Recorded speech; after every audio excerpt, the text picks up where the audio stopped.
everyone. I'm Ella Daniels from Partnership for a Healthier America. We're so glad that you could be here today for a conversation with leaders in early childhood education who are making it their mission to raise a generation of veggie lovers. For the first time in history, USDA and HHS have dietary guidelines for feeding infants and children under age 2. The guidelines show that early introduction of balanced nutrition leads to better health outcomes. But if you've looked at the data or you work with children, you probably know that the majority of young children fail to meet the recommendations for vegetable intake. A regrettable fact, given evidence suggesting that the early years of life are a unique window of opportunity to cultivate healthy taste preference and dietary patterns. The fact that vegetables are underconsumed and underavailable in the baby and toddler food marketplace is what motivated Partnership for a Healthier America and our partners to begin a new nutrition education campaign in January 2021 called Veggies Early and Often.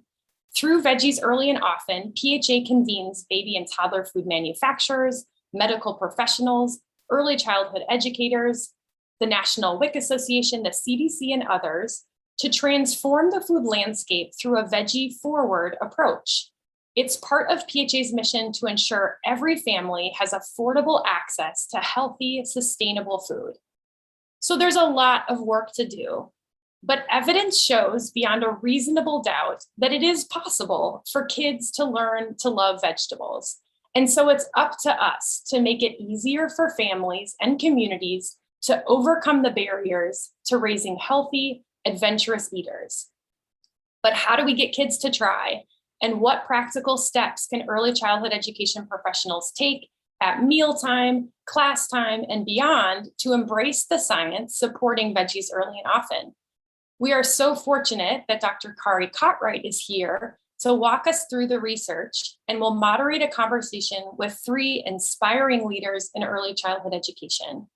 So let's jump right in. I want to welcome into the conversation Dr. Cary Cotwright, our moderator and presenter. Dr. Cotwright is an associate professor at the University of Georgia in the College of Family and Consumer Sciences. The overall goal of Dr. Cotwright's work is to reduce the risk of childhood obesity among kids age 0 to 5. She emphasizes the use of health equity strategies to empower communities of color to thrive by adopting healthy lifestyle choices. Good afternoon, Dr. Cotwright. Hello. Can you hear us okay? Yeah, yes. Great. Hello, everyone. I'm so pleased to be here today. Thank you, Ella. Thank you to our panelists, and thank you to all of our guests. I'm so happy that you took out the time to join us today. I am happy to talk about this topic of veggies early and often because I'm a wife and a mom of 3 darling girls, Kamara, Camille, and Cameron, and they are 7, 6, and 3. So we are raising some adventurous eaters in my home. And I'm also a researcher, and I focus on early childhood obesity prevention. I am so passionate about veggies early and often in this campaign because I know as a mom and a researcher that it's so important to establish healthy habits early. Veggies play such an important role in healthy development, and I couldn't be more delighted to share more about it today. In January, PHA released a research paper called Yes, Kids Can Learn to Love Veggies. If you haven't read it already, I encourage you to download it and read our research paper. But today we're going to highlight some key takeaways from the paper. To make this a bit interactive, we are going to ask you to participate in a poll for each research takeaway. And if you answer all 4 polls correctly, you will be entered into a drawing to win a special prize from PHA. So get your thinking caps on. With that, we're going to go with our first question. So we'll put that up for you to see.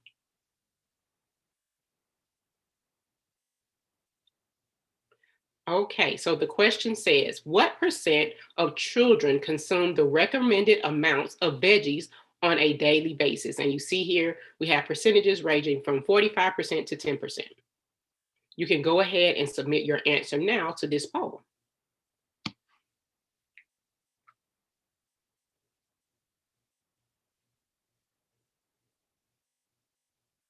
Okay, Okay, so the correct answer, we see how you answered. The correct answer is actually D.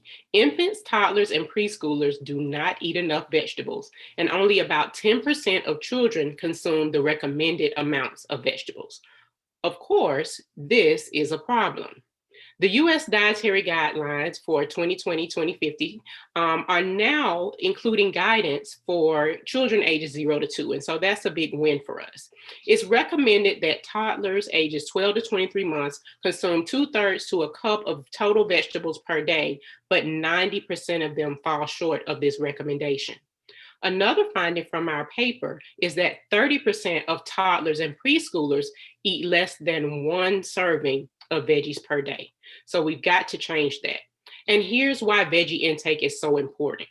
The association between fruit and vegetable intake and the prevention of chronic disease is well documented, as I'm sure you know. Research shows that diets that are rich in fruits and vegetables, especially dark leafy greens, can help to prevent chronic disease and obesity later in life. We also know that dietary habits are formed early, and those track back from childhood all the way to adulthood. When I was in graduate school, we thought of prevention as it being school age, around age 5, but now we know that we must start sooner. So infancy, yes, infancy is a critical period for developing taste preferences and establishing these lifelong healthy habits. This is why PHA's Veggies Early and Often campaign is trying to emphasize early. We can't afford to wait a year to think about introducing vegetables. This needs to be a part of how we introduce solid foods to infants. Early childhood is such an opportune time to foster these healthy taste preferences and have dietary patterns change, beginning with very small taste. The earlier veggies are introduced, the higher the acceptance of new veggies. So our goal is to help babies develop their palates and to grow to be adventurous eaters. And I love that term, adventurous eaters, that love a variety of food, including veggies, and give all children the best possible start for a lifetime of healthy eating and good health. That's why a critical component of PHA's Veggies Early and Often icon that PHA has created, it is aligned with nutritional criteria that are also in line with the Child and Adult Care Food Program, also known as CACFP, so that we can align meal patterns for early childhood education centers. They can use these to update their menus with veggie forward options, beginning with their infant feeding programs. So we got our first takeaway, the fact that we know introducing veggies early and often is critical. Now we'll move to our next poll question. So let's see that next question. Wonderful. Second question is, it can take 10 or more tastes for a child to accept a new vegetable. You may go ahead and submit your answer in the poll.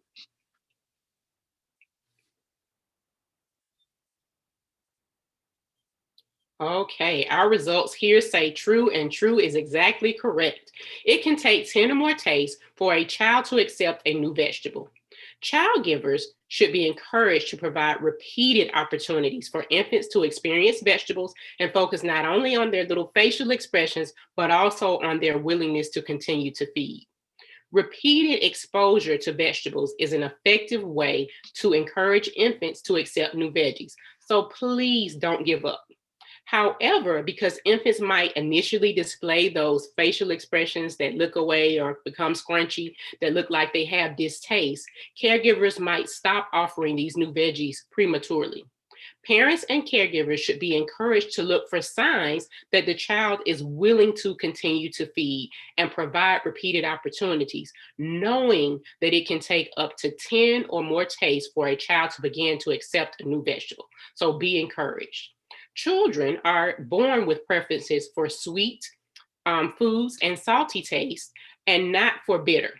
Umami, or those that type of taste that's kind of savory, and even the spicy tastes of many vegetables they may not prefer. However, it's been suggested that infants' innate ability to detect sweet taste and their preference for them has a biological reason, which is to attract them to the predominant taste in breast milk. This inborn response means that children don't like bitter taste.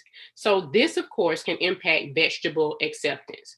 However, we should help parents and caregivers understand that the research has shown there's flexibility in the development of the chemical senses that are involved in flavor perception.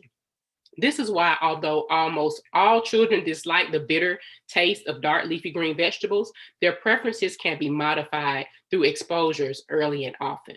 I started each of my daughters with veggies by having them taste fresh green peas that were mashed with a fork. And they would just pick them up and eat them with their fingers. And after that, they accepted that I moved to other leafy greens or green vegetables like spinach. And they were more willing to try and accept those foods. Also, we know that it can be even tougher to expose toddlers to vegetables because they have different caloric needs and they slow down a bit in their caloric needs. They often gravitate towards sweet and salty again when they become toddlers. So instead of that urge to only serve those favorite foods, be sure you're including a variety of practice foods. Introduce those veggies as often as you can. For children to learn to like veggies, they also need to taste veggies within the mixture. One important thing to note is that the strategy to hide or mute veggie flavors, such as by mixing them with fruit puree or 50% fruit puree, reduces a child's opportunity to taste and learn to like vegetable flavors because the taste is not perceptible. This is why PHA is working with baby and toddler food manufacturers on the supply side for solutions. Research shows that there are many commercial baby food product lines that lack sufficient variety to promote young children's acceptance of fruits and veggies, or veggies specifically.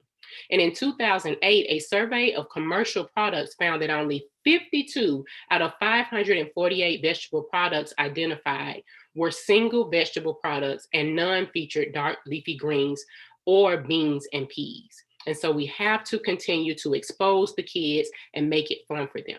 So now I'm going to go to our third poll question. Let's see how we do with this. You guys are doing great.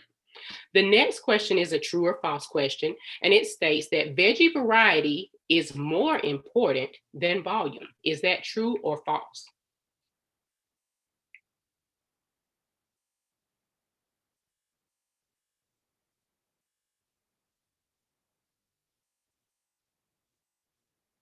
Great job, everyone. 90%, you are right. We know that this is true. We can't talk about the introduction of veggies without talking about variety of vegetables. When it comes to starting solid foods for babies, we're doing that for practice and exposure and less so for nutrition. The calories, protein, and fat that babies need will come from formula or breast milk. So after they fill up on milk, that's when you want to offer a couple of bites, focusing on low volume and high variety. This is an important dimension of starting solids. Exposures can rotate through a variety of different flavors and types and advancing textures of foods to cultivate a broad palate. So think about those adventurous eaters. A second feeding strategy that has been demonstrated to increase infants' acceptance of vegetables is providing a variety of flavors. For example, research shows that infants who were repeatedly exposed to different types of veggies ate more of the veggies to which they were exposed. And they also ate more of the novel veggies, those new veggies that they don't like as often, provided those vegetables, those new vegetables that were provided, and then those infants who were repeatedly only exposed to one vegetable. So I think about fun flavors like curries and all those types of wonderful things that we can use to spice up our vegetables. The dietary guidelines recommend that introducing infants to nutrient-dense complementary foods, those things that complement their milk, by age six months.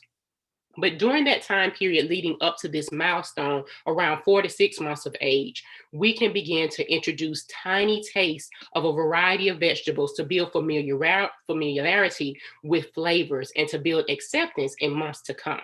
This flavor training strategy can be implemented by regularly exposing infants to small amounts of pureed vegetables, often on a caregiver's clean finger or spoon. So you just think about taking a small amount of peas or a small amount of carrots and just letting the baby just taste it in little intervals so they can be introduced to the new flavor. Flavor training does not replace human milk or breast milk or infant formula, and it doesn't count toward the infant's calorie needs. So it's just a quick exposure to a new taste so that we can have acceptance later on. Solid foods also offer our key nutrients like iron, vitamin D, and calcium, and they're needed during this critical phase of development. While they contribute to nutrition, we want to highlight that the first foods are also about embarking on a flavor journey. And I just love the idea of taking kids on a flavor journey. We want you to think of offering a variety of veggies during complementary feeding. And that you want to think of it like investing change in a piggy bank. Each attempt adds up to a parent's desired goal of establishing a healthy dietary pattern by the time the infant fully transitions to table foods. So we kind of bank up for that. Okay, so our next thing that we found in the paper, we're going to ask our next question. True or false, caregivers' fruit and vegetable intake is associated with young children's fruit and vegetable intake. What do you think? Is that true or false?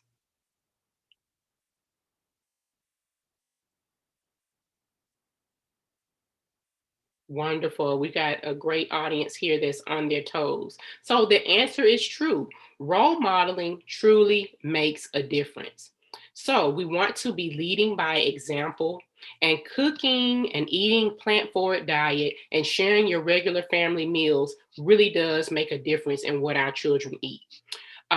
Research suggests that modeling is important. Caregivers are essentially the gatekeepers of children's exposure to a variety of foods. They want to be like you. My girls are constantly watching what my husband and I are eating, and they're more willing to try as they see us modeling, tasting current and even new and novel fruits and vegetables. It has been suggested that research on the effect of parental modeling on children's eating behaviors indicate that the do as I do approach versus the do as I say approach has a positive effect on children's food intake.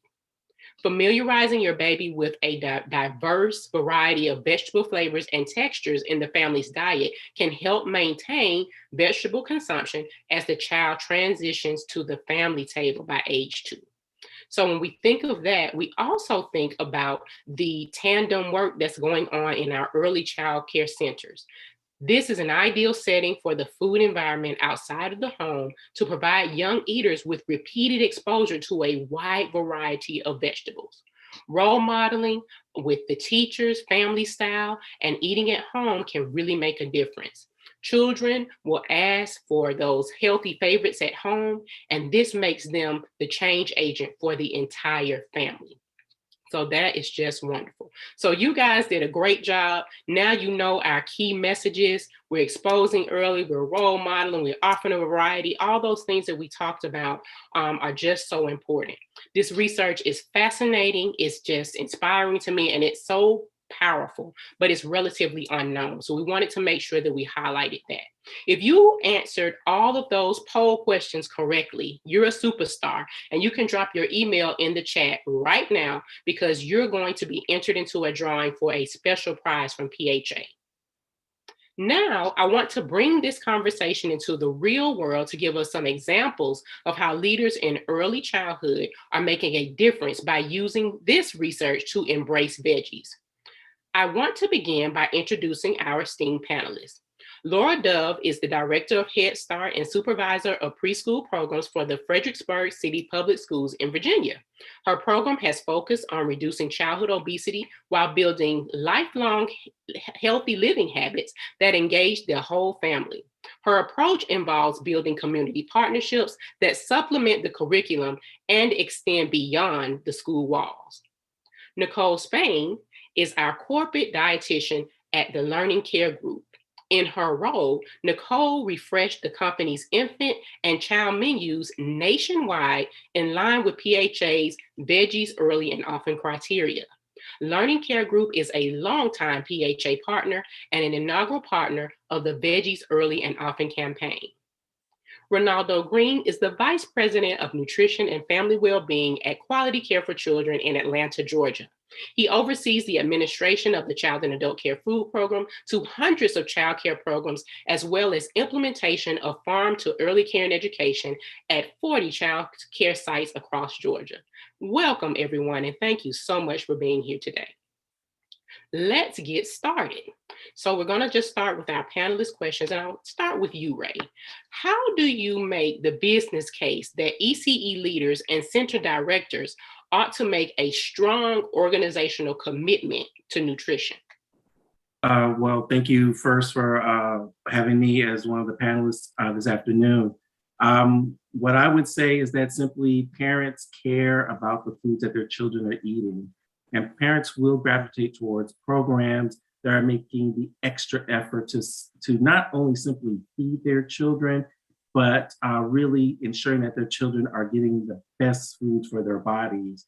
And parents often equate the quality of food served to their children with the way the program takes care of their children.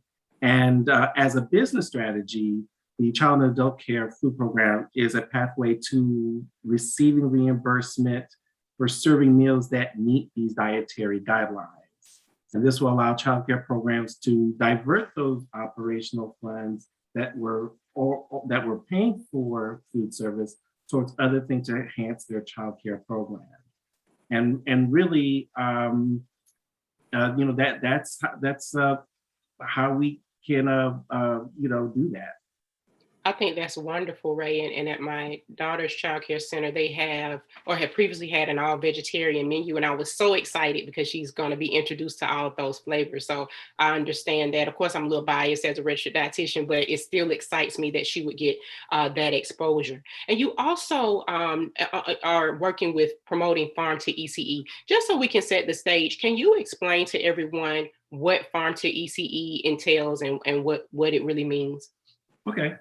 Well, like farm to school, farm to early care and education, or farm to ECE, as we like to call it, helps children learn where their food comes from by bringing on hands-on experiential gardening experiences in the childcare setting.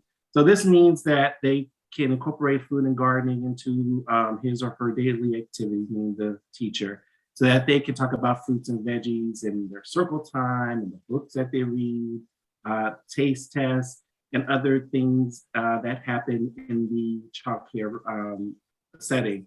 And it's really a way to help children learn about food through a variety of sensory experiences. So there's indoor and outdoor activities that really help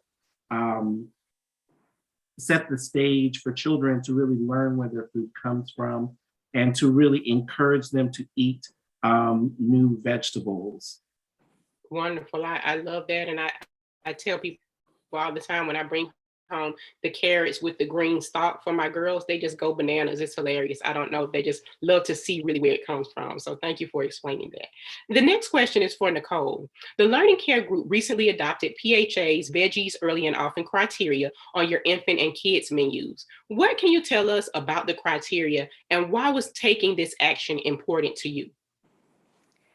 Thanks for having me today. First, I just wanted to start with that. But at Learning Care Group, it just felt right and easy for us to adopt Veggies Early and Often campaign because it fell right in line with our Grow Fit initiative, which is a healthy lifestyle initiative that we started about 8 years ago. And it's designed to prevent childhood obesity and avoid chronic disease later in life.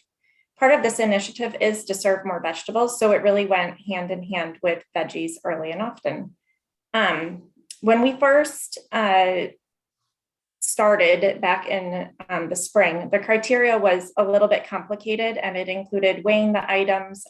It was originally developed with manufacturers in mind. So over the past month, we have been working with PHA to reevaluate the criteria, making it more user-friendly and easier for ECEs to follow. So now it's right in line with the USDA's CACFP meal pattern, rather than by weights and measurements and stuff like that. So it really has made it a lot simpler for ECEs to participate. When we first made our commitment last spring, we started making changes to our menus really slowly. We educated our management staff, our kitchen staff, our teachers, and families on the importance of eating more veggies because sometimes the adults are the obstacle and not the kids, as many of us know. And then once we educated them, we introduced our new menus. So for our infant menus, we changed from serving 2 fruits and vegetables per day to serving 2 vegetables and 1 fruit per day.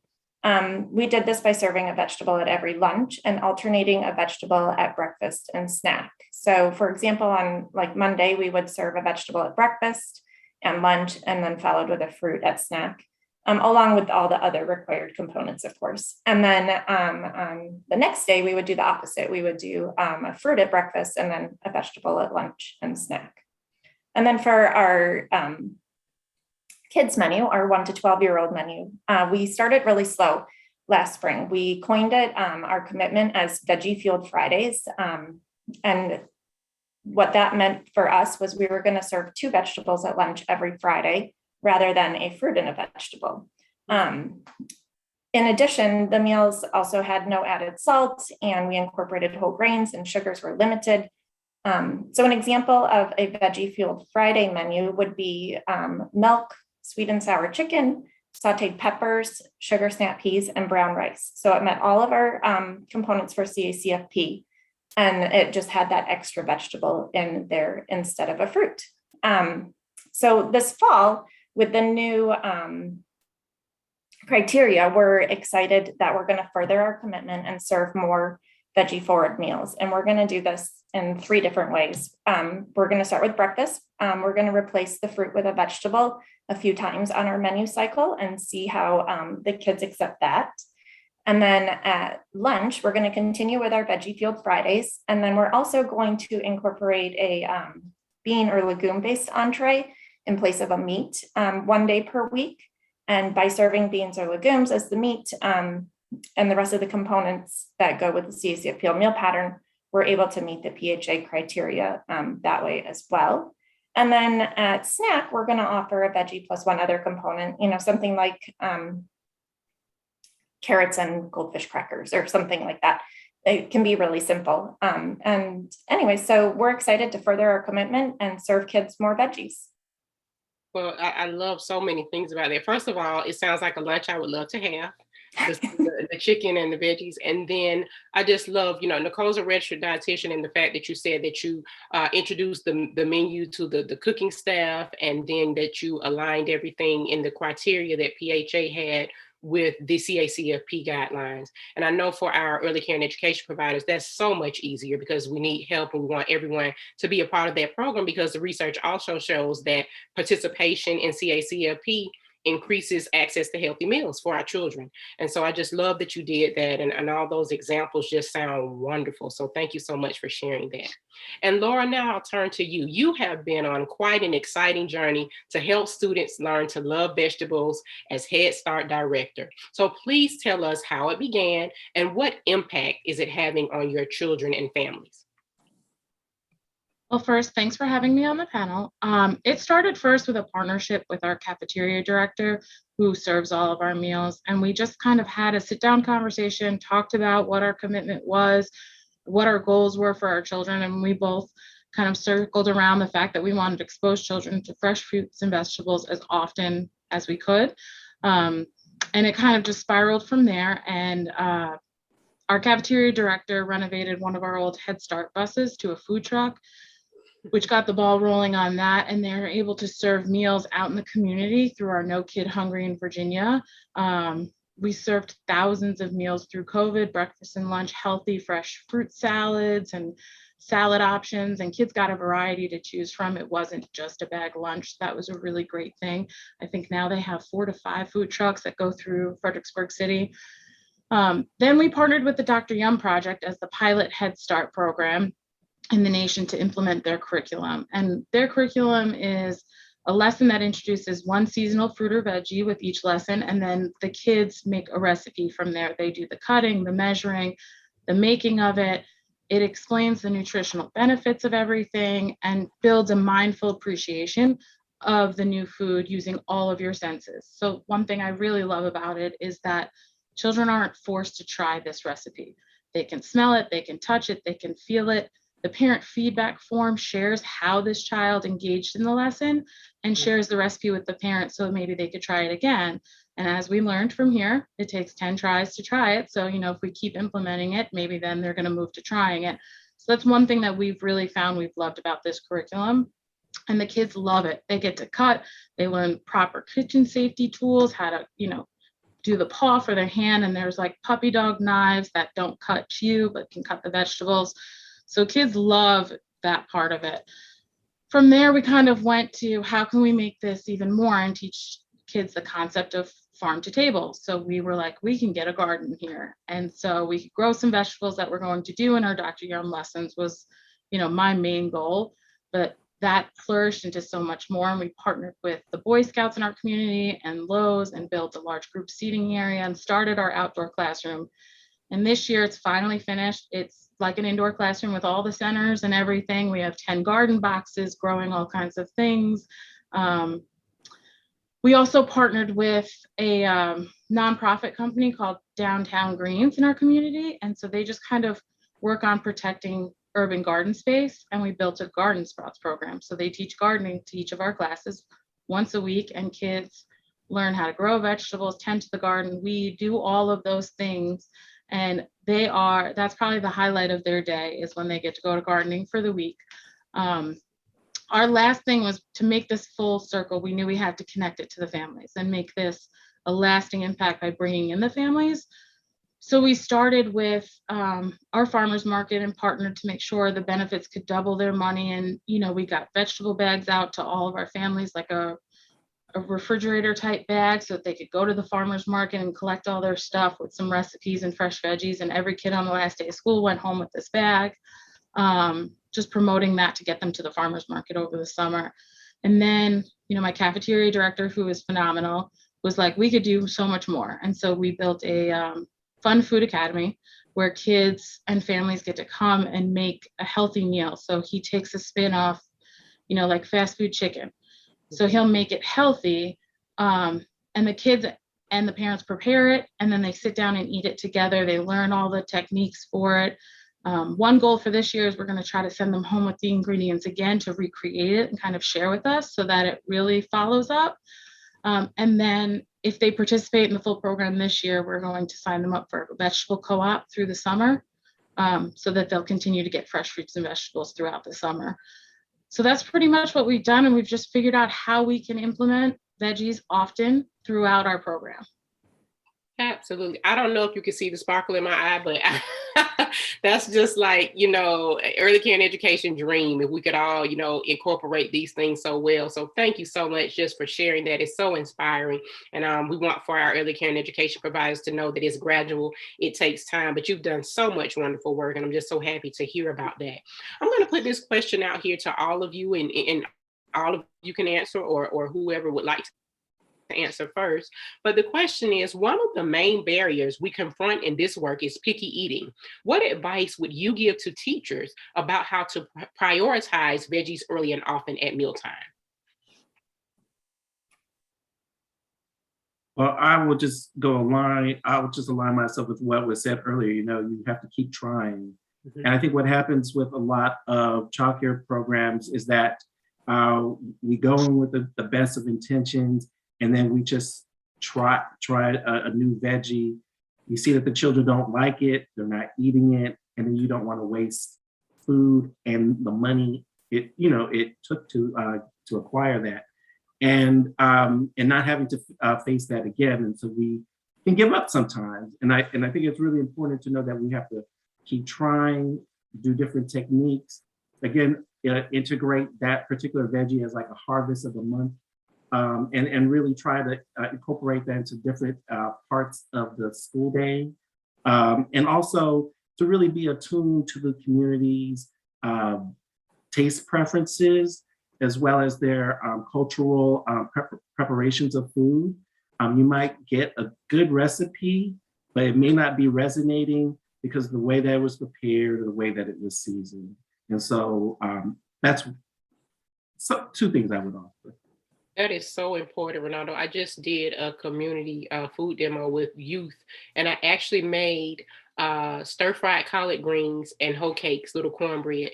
And I was so surprised. I chopped this onion and garlic, and they were standing around the wok going, "That smells so good." And every one of them tried. They helped me with the spices. Every one of them tried these stir-fried collard greens because we told the story and the history, you know, that we were talking about. So I think what you're saying is so important, that cultural relevance, continuing to offer, as we said. And I love in the research that we talk about those finger tests, just those little bitty exposures throughout so kids can just taste. And some of the things that Laura has shared, and then all the things that you put on your menu. So does anybody else have anything else that you would like to mention about the picky eating?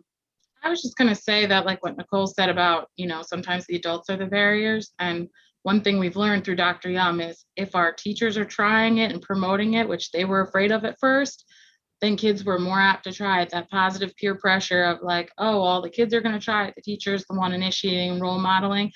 And I mean, Dr. Yum has built some healthier eaters with my staff from having them try these. So there is that positive for it of getting your staff out there to promote it first. Right. And I love that you did that too, Nicole. And I worked in Baltimore Head Start for a while doing research. And we had to, when we implemented things, we did taste tests with them first. And when the kids actually tasted the food, we brought them out of the classroom to see that the kids were excited about it. And we got a lot more buy-in, and the teachers were able to ask questions, and it just worked so well. So thank you so much. I do have a follow-up question to that. And of course, we know many things have changed with COVID-19 and the pandemic. So I want to know, what's one thing we've learned about family style dining as a result of having to forego it during the pandemic? I can take this one. So at Learning Care Group, we're missing family style dining as it offers kids a chance to develop skills and confidence in serving themselves. It gives them control of what they want to put on their plate and how much. Do they want just a taste? Do they see, their neighbor at the table taking a big helping, so they're going to do that too? So unfortunately, that's missing at the centers right now. But I think that the number one takeaway is that we can encourage families to do family style dining at home. I was actually talking to my 10-year-old son last night about it, and he was like, "Oh, we used to do that all the time. You used to put everything on the plate or on the table, and we would serve ourselves. And now I've just gotten back into the habit of serving everybody's plate from the kitchen. It's less dishes, but we can encourage it at home where kids can learn that skill, and just encourage our families to do that so that kids have control." I love that idea. And I would not have thought of it because, like you said, just think about, I'm trying to get everybody served. But at big meals like Thanksgiving, we do that and everybody goes around and gets there. So I think there's something that we can incorporate. I love that idea. Others, do you have any other thoughts about that? No, not right now. Okay, wonderful. We'll go to our next question. And it is, another barrier for implementing these wonderful ideas is cost. So what advice do you have for centers who are looking to make a commitment, but cost is a barrier? And in that, I'm asking you to share maybe some cost-effective steps to introduce young children to more veggies with greater variety. I can take this one too. To start, I think you can actually reduce your costs for some centers.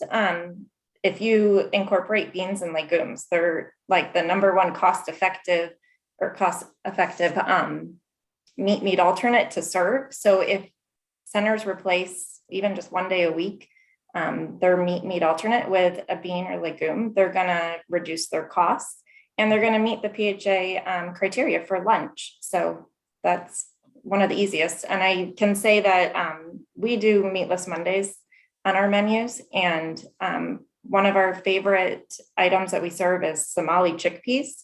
It's basically just chickpeas, tomatoes, and a combination of spices. And we either serve it with whole wheat pita or brown rice, and the kids love it. It's one of our favorites. Oh, I love chickpeas too. That's a great idea. I have to get that recipe from you. Ronaldo, you had something too? Oh yeah, just simply, we know that procurement, especially procurement for fresh veggies can be challenging. One way is to buy seasonally, which means that your menu conforms to what's accessible to your childcare program at that particular season of the year, which means your menu changes some throughout the year. And when it's in season, it's just cheaper to buy a lot of those foods from, anywhere from grocery stores, farmers markets, et cetera. So I would highly encourage buying vegetables that are seasonal and local to your area. That is a golden nugget. That is really, really wise to do that. Nicole, anything, or would you like for me to keep going? I don't want to cut anybody off. Okay, wonderful. And so I want to let the audience know, I feel like you have an all-star panel here. You have quality child care, you have learning care group, you have Head Start director. I mean, we've got everybody here to answer your questions. So go ahead and start thinking about your questions. I'm going to ask one more questions, and then we're going to open up questions from the chat. So that's questions from our audience. So my last question in terms of moderating is, how does parent engagement fit into this conversation? How do you talk with parents about prioritizing vegetables so that they can sustain healthy changes at home? I can take this one. We started it just with, so we do a family night once a month where families come in, we serve a meal, and then we provide some kind of workshop or education. We did not do it during COVID, but we just provide like a healthy one where there's all these local people and offering and tastings, and just expose them to that first. Then we start that conversation with them of just providing the literature behind it. And then we started to just like little videos of, our penguin is our mascot going out and shopping on a budget, because a lot of parents don't think they can spread their money enough to feed their family for the month if they're getting benefits or whatever, and to show them how they can actually spread it further and last longer by doing certain things. So I think it's just the education piece of it. I mean, I learned a lot from doing this with our cafeteria director that I wouldn't know.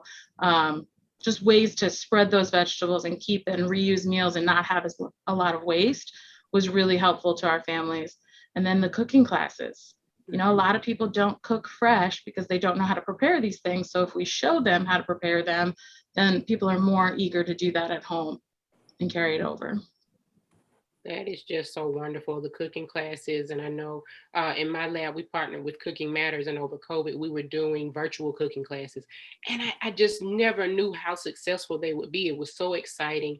The parents were there, the children were there, and the parents basically reported, having you there to guide us through it helped us to have the confidence to do it. Because if I were just by myself, it would seem chaotic.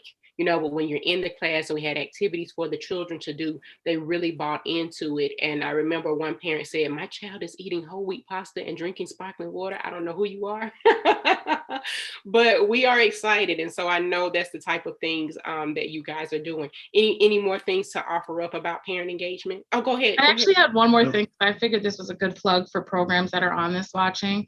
Absolutely. Dr. Yum's website has a meal-o-matic thing that we share with our families. And that's been like our family's number one thing, because that time when you're at home and you got to make dinner and you're like, I have all this stuff in my fridge, but none of it really makes a meal. You can plug in certain vegetables into this meal-o-matic thing, and it'll give you a recipe for what's left in your fridge. So when you're at the end of the month with what's left over, it'll give you a good recipe from what you have left in your fridge. So that's something really great that we've shared, and families have loved it. Wonderful. And I love just the idea of the meal-o-matic, to think I can pop in things that are in my refrigerator and come out with a healthy meal. So thank you for sharing that. That is a wonderful resource for parents. And Ronaldo, I saw you as well. Go right ahead. Oh, I have more of an anecdotal thing. You have an influencer or influencers, and they're not the ones that are on TikTok. It's the kids themselves. Yeah. And so one thing that we've learned through Farm to ECE is that we know that it's working when kids are going to the grocery store with their parents and say, hey, Mom, can you buy some of that squash? And they're like so surprised that their child is eating squash, and now they have to figure out how to prepare it. And so we found out a lot of parents will take their cues from what their children are eating and liking in the childcare center. Wonderful. I think that's such a great idea. And we can use the child as a change agent. And I always say when I'm out talking to parents, who would tell their child, I'm not going to buy you broccoli when they ask for it, right? So we just try, and there's so many ways, as Ronaldo was saying, about buying things in season. And another thing I love to do is buy frozen. And a lot of times I can find those cheaper at different stores, and I can stock up and go to my freezer and have those ready. So that is wonderful. So I see that the chat is buzzing because people want to hear from you. So everyone, the chat is open. If you would like to submit a question for our esteemed panelists, go ahead and type it directly into the chat. We are going to answer as many questions as possible. So I am just going to go over here and see the things that I see. Oh, I see that Cooking Matters is here, and they're saying they also do staff training, so that's good. And let's see. Sorry, I'm just trying to make sure I got everything. So Francia just said that she's new to CFP, and she's noticing how restricted the program is when it comes to meal planning. So can anyone speak to that, how to maybe help Francia in terms of not feeling restricted in dealing with the requirements for meeting the CACFP guidelines? So the meal pattern is set up that you do have to serve, milk for lunch anyways. I'll just talk about lunch. Milk and a meat alternate, a grain, bread, a fruit or vegetable, and another vegetable. So there's 5 components. So you really shouldn't, I don't know, we don't feel restricted so much because you can get really creative. There's, like I was talking about beans and legumes, there's, I think, 173 different varieties grown around the world. So there's tons of options there, along with other lean proteins, chicken, turkey, beef, pork, fish. There's a lot of options in that area. And then we have, I think, 26 different varieties of vegetables on our menus, on our kids' menus. Where we do feel restricted is on our infant menus. And like you were talking about, Dr. Cartwright, earlier, where there's not that many single serve vegetables available from manufacturers. So that's where we feel restricted to not have a lot of variety. We're not able to make our own baby food in our centers. That's not a possibility for us. So that's maybe where we feel the most restrictions. I don't know if there's a specific restriction that you want to ask about that we could maybe answer more directly. Okay, well, I hope that shines some light on it. And June also commented, Francia, that they don't feel restricted with CACFP because they use offer versus serve, which offers students options, and they must take a fruit or vegetable or both to be reimbursable. So also in working with, if you have a local registered dietitian, they may be able to help you come up with some creative ways that are within your budget. And so I see another question. This question is from, oh, go ahead, Ronaldo, go right ahead. I'm sorry, this is the CACFP person here too. Yes, absolutely. I just want to say that whether you're working directly with a sponsor or you're working directly with your state agency, that you can get technical assistance to help you with how to overcome the obstacle that you have in whatever way that you're feeling restricted. As Nicole said, there are tons of different vegetable choices that you can use in this program. And you just have to it's all about documentation and making sure that you're preparing it in enough, preparing and serving it in enough quantity for the respective age to children. But I would also add that on the USDA website under Teen Nutrition, they have a lot of resources on there on menus and other such items to help you with your menu plan. So don't give up, seek help. Absolutely, I'm so glad you mentioned. I think in the resource that I was going to provide afterwards, there's quite a few links for different recipes that are intended for CACFP users. So through Team Nutrition, there's one from Pulses, that's like the beans and legumes organization, and a few others as well, the child nutrition box and stuff. So there's a lot of resources out there. Wonderful. Thank you both, Nicole and Ray. And I know I'm a part of a national CACFP listserv, sponsor listserv, and they send out wonderful recipes and resources as well. So there are listservs and other things you can be a part of. So thank you so much for mentioning that, both of you. Nicole, this is an easy question, but I'm sure it will be enlightening. It's from Destiny. And it asks, what are some of the veggie options you have served at breakfast? Oh yeah. So one that is really popular in the fall is a sweet potato porridge is what we have it called, but it's basically a combination of creamy sweet potatoes, oatmeal, and some spices. And that one is popular. We also serve sweet potatoes in a different way. We roast them, roasted sweet potatoes, and we serve it with vanilla or plain yogurt for dipping. That's popular. This summer, we introduced bruschetta with like whole wheat toast, and we do fresh tomatoes. We also do roasted potatoes. So but other ideas that would be really easy would be to add veggies to like an omelet, bunch of diced up peppers and zucchini even is really great in an omelet. So those are just some ideas. Awesome. And I know everyone said they would share resources. Angela wanted to know if you'd be willing to share some sample menus. I know there are many of them out there, and Ella and PHA, they're going to do some resources. So I think they'll get those. What do you think? Sure. Some sample menus. Wonderful. And so, some people are saying they love the sweet potato for breakfast idea. So that's going to be, and Ella just said it will be in the resources. And June just talks about avocado toast for breakfast, which is the hottest trend. My daughters, everybody likes it, and it's just so funny to me. So I'm going to go to another question here, and I know Ray, you had talked about this. Someone asked, can you speak a little bit more about incorporating culturally relevant foods? Okay. Well, of course, it is important for all children to receive a variety of foods that are that reflect their community, as well as introduce them to ones that may not necessarily be in their community. And so it's really taking an assessment of the children and the families. What we've helped some of our childcare programs is to really assess with their parents, like, what foods do you eat at home? And what things would you like your children to eat more of? And to use that information to be a guide in developing menus that reflect the needs of their constituents.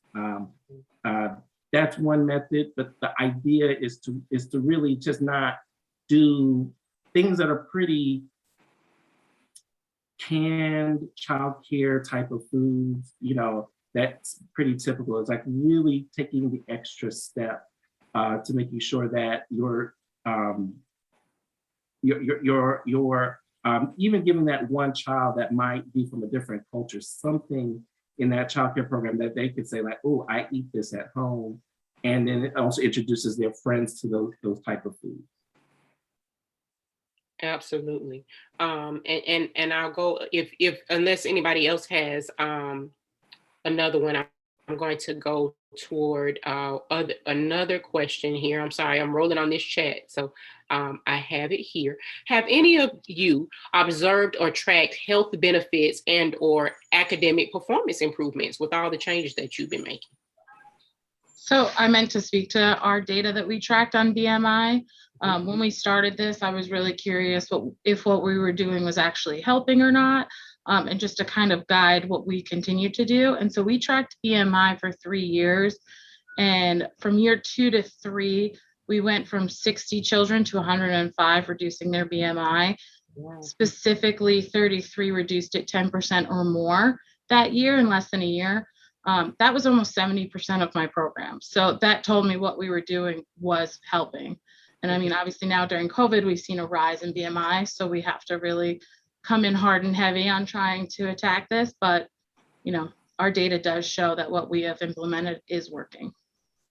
Wonderful. And of course, we all know as we do this type of work that healthy kids are ready, the kids that are ready to learn. So our adventurous eaters come in and they are eating their healthy foods and they're hydrated and all of those things, and they are ready to learn. And so that's a part of the reason why we are doing this work. And there's something in the chat where someone was just giving another example of a culturally relevant food for a predominantly Hispanic Latino population. And they had a salad bar. They noticed it wasn't being consumed. They added Cajun to the vegetables and changed the shape of how they serve the veggies. And that worked. They became more familiar. So that's wonderful. She says now they can't keep up with filling the salad bar. So sometimes it's just like Renato was saying, sometimes it's just small changes that we can incorporate to make things better. And so keep putting your things in the chat. Everyone is sharing such wonderful information. I want to ask you about this because we talked about partnerships and partnering with our kitchen staff and our teaching staff to have buy-in. What advice do you have on building a strong partnership with the kitchen staff? This is a lift when they have to go that extra mile, as Ray said, or to learn about these cooking and preparing these new veggies. So tell us about how you build a strong partnership with kitchen staff. I can speak to how it started with ours. I mean, with anything, especially in this work, it's all about relationships. I think everything we do in life is about relationships and building that relationship to start. And then just kind of finding out what my goals are, what their goals are, how we can meet in the middle to kind of support each other's goals in that.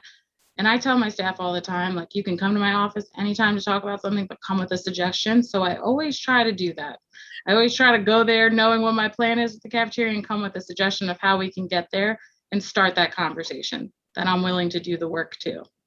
Wonderful. Any other thoughts about that, partnering with kitchen staff? I know you've had to do that as well, Nicole.